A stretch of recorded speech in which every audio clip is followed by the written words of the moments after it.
Transgender people banned from the military. VA survivor benefit reform, what the VA has done in the first 100 days of the Trump administration, and stick around until the end of this video for a word from veteransinfotap on a facility in Los Angeles that will soon house 6,000 homeless veterans. With the person. Just out here today down at the border. If you look back in history, when we're in a powerful force. We have helped put almost $2 billion in veterans' pockets, and it never seems to be enough. Welcome back, veterans, to another episode of VetComm News, your go-to source for veteran news, current events, and all the incredible work that's happening right here in the VetComm community. I'm Rachel Hernandez. I'm the manager of communications here at VetComm, and as always, we've got a ton in store for you today, so let's get right into it. No transgender people in the military, at least for now. According to NPR, earlier this year, President Trump signed an executive order banning transgender people from service, but a court blocked that order, preventing it from going into effect. Well, now the Supreme Court is stepping in. It recently blocked the lower court's order to halt Trump's ban, meaning it can now move forward with preventing transgender people from enlisting and also discharge active duty service members. In light of this news, Defense Secretary Pete Hegseth wrote on X, "No more trans at the DoD." He also said in a video, "No more dudes in dresses, we're done with that shit." Take a listen. We are leaving wokeness and weakness behind. No more pronouns. No more climate change obsession, no more emergency vaccine mandates, no more dudes in dresses.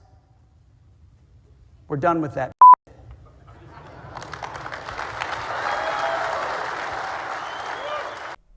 So why does Trump want to keep transgender people out of the military? Well, it's argued that gender dysphoria is incompatible with military readiness and the standards required for service.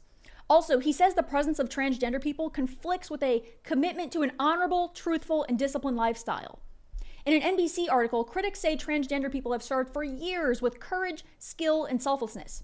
Two legal groups representing transgender service members say this policy has, quote, nothing to do with military readiness and everything to do with prejudice. Read more about this at the links down in the description. All right, and in other news, if you or someone you know is a survivor or a dependent of a deceased veteran, you're really going to want to take a listen here. The VA just rolled out a 3-part reform package designed to cut red tape and get benefits to families faster. First, the VA is moving its Office of Survivors Assistance under the direct oversight of VA Secretary Doug Collins.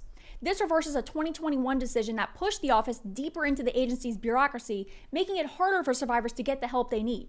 Now, the office will have a direct line to VA leadership, which means, according to the VA, survivor issues will get top priority and faster action. And second, the VA is launching a white glove survivor outreach team, a group of trained experts who will personally guide eligible survivors through every step of the dependency and indemnity compensation claims process. And third, the VA is expanding its automation in its claim processing. Right now, over 1,000 DIC payments or adjustments are handled automatically every day. And according to the VA, it's planning to ramp that up even more. The goal is to speed up decisions and get benefits to families as soon as possible. More on this down in the description. And the end of April marked the first 100 days of the Trump administration. So the VA made note of what actions it's taken so far. And according to the agency, it's provided veterans with the healthcare choices they were promised under the Mission Act. 6 new healthcare clinics were opened around the country. Thousands of VA employees returned to the office. Gender dysphoria treatment was phased out. A record number of disability claims were processed. The deployment of the VA electronic health record system was accelerated, DEI efforts were halted within the agency, and millions of dollars for non-mission critical efforts were redirected to healthcare, benefits, and services for veterans. And in company news, we're so proud to announce that we helped get 31 veterans to 100% rating just in April.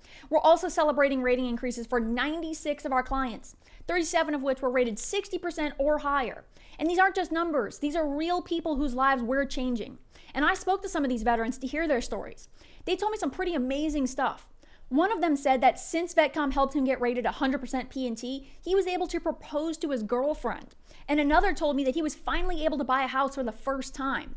We've got some of their testimonials posted right here on our YouTube channel. Here's a quick snippet of my call with a Mr. William Bennett. This money is for you, all right? You earned this money. You gave up. You went up. You woke up every morning for however amount of time that you served, and you just raise your right hand and say, yes, I will die for my country, all right? Your life is worth that. And if you watch VetComm News every week, then you already know that our CEO, Kate Monroe, goes live every Thursday at 3:30 Pacific time to answer your questions about VA disability benefits. That's going to happen this Thursday, of course, so don't forget to tune into that. All right, if you're a veteran or you know someone who's a veteran, and I know that you do because you're watching this video right now, you really need to hear about VetComm.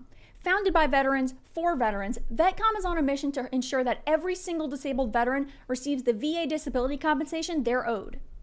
We helped over 10,000 veterans receive over $2 billion in lifetime VA disability compensation just last year. And this year, we expect to help 20,000 veterans receive more than $5 billion. Now it's your turn, though. Let us help you get your VA claim filed or help you get a higher rating. We help our clients with tech assistance, real-time claim submission support, comprehensive C&P exam prep, and more. Don't waste any more time. Visit vetcomm.us right now. You served your country, now let VetComm serve you. All right, many years ago, a large piece of land was donated to house homeless veterans in Los Angeles. Well, the West Los Angeles VA campus was doing exactly that for quite some time. But in recent years, portions of the facility were leased out to private entities. And now, Trump's executive order establishing a National Center for Warrior Independence is forcing the facility to return to its original purpose with the expectation that it housed 6,000 homeless veterans by 2028. Jason with veteransinfotap breaks it down in one of his recent videos. Here's a preview.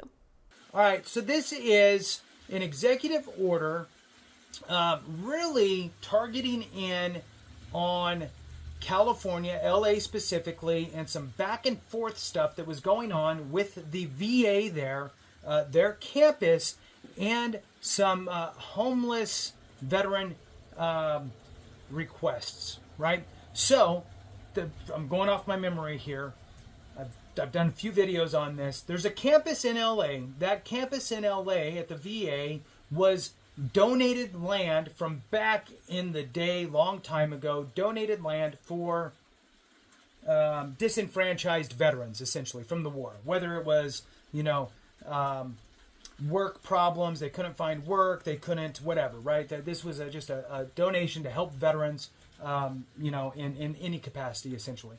And that's great. And then it was in the VA's hands. Well, then the VA took portions of the campus and leased it out to non-veteran entities, right? Whatever they are, right? I can't remember. I want to say there was some sort of a sports team that would practice there. Can't remember if it was soccer or baseball or something. But in any case, the VA had these leases out and income generators, I guess, but not serving veterans. A judge stepped in because there were efforts to get some homeless issues for veterans taken care of. Look, you got the land, you got the facilities, you got the place. Let's make some affordable housing here or whatever for these homeless veterans. And the VA kicked and screamed. This is a year and a half ago. And they had to take it to court, went to court. The judge said, look, this land was donated for veterans and for the benefit of veterans, and it's going to be utilized for that. The VA still kicked and screamed. This, again, was a year and a half ago. So now, here we are in, May of 2025. Outstanding stuff, good move. Again, I mean, look, at the end of the day,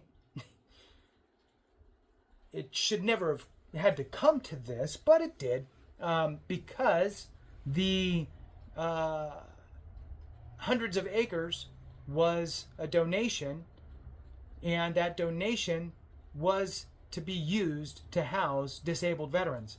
And it used to, and then it slowly eroded. And here we are. The link to the rest of that video will be posted down below. But that's all for now. VetComm News drops every Thursday, and we post a ton of great informational content here on this channel. So make sure that you like, share, and subscribe. Again, I'm Rachel Hernandez. This has been VetComm News. We'll see you next time.